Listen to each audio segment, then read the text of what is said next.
Hello दोस्तों, कैसे हो सारे। Welcome to my YouTube channel Govind Batham official channel पे। यहाँ आपको देखने को मिलेंगी मोटिवेशनल स्टोरी और गजब की हिंदी कहानियाँ।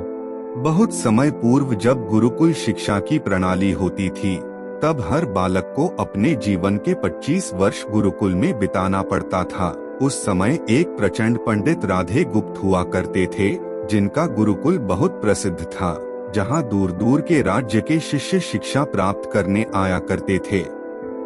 बात उन दिनों की है जब राधे गुप्त की उम्र ढलने लगी थी और उसकी पत्नी का देहांत हो चुका था। घर में विवाह योग्य एक कन्या थी। राधे गुप्त को हर समय उसकी चिंता सताती रहती थी। वह उसका विवाह एक योग्य व्यक्ति से करना चाहते थे, जिसके पास संपत्ति भले ना हो पर वह कर्मठ हो, जो किन्हीं भी परिस्थिति में उसकी बेटी को खुश रखे और उचित समय पर उचित निर्णय ले सके। एक दिन उनके मस्तिष्क में एक ख्याल आया और उन्होंने इस परेशानी का हल सोचा कि क्यों ना वो अपने खुद के शिष्यों में से ही योग्य वर की तलाश करे। उनसे बेहतर उनकी बेटी के लिए और क्या हो सकता है।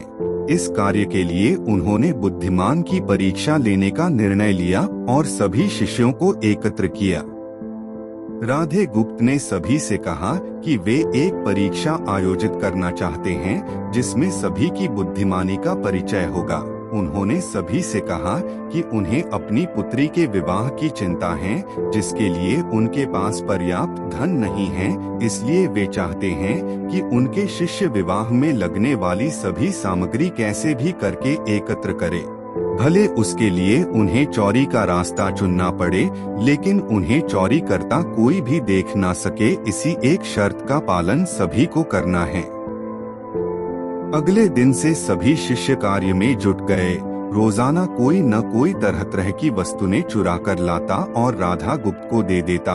राधा गुप्त उन्हें एक विशेष स्थान पर रख देते, क्योंकि परीक्षा के बाद यह सभी वस्तुएं उनके मालिक को वापस करना जरूरी था, क्योंकि वे अपने शिष्यों को सही ज्ञान देना चाहते थे। सभी शिष्य अपने अपने दिमाग से कार्य कर रहे थे, लेकिन इनमें से एक चुपचाप गुरुकुल में बैठा हुआ था, जिसका नाम रामास्वामी था। वह राधा गुप्त का सबसे करीबी और होनहार छात्र था। उसे ऐसा बैठे देख राधा गुप्त ने इसका कारण पूछा। तब रामास्वामी ने बताया कि आपने परीक्षा की शर्त के रूप में कहा था कि चोरी करते वक्त इसे कोई ना देख सके। इस प्रकार अगर हम अकेले में भी चोरी करते हैं, तब भी हमारी अंतरात्मा उसे देख रही है। हम खुद से उसे नहीं छिपा सकते। इसका अर्थ यही है कि चोरी करना व्यर्थ है।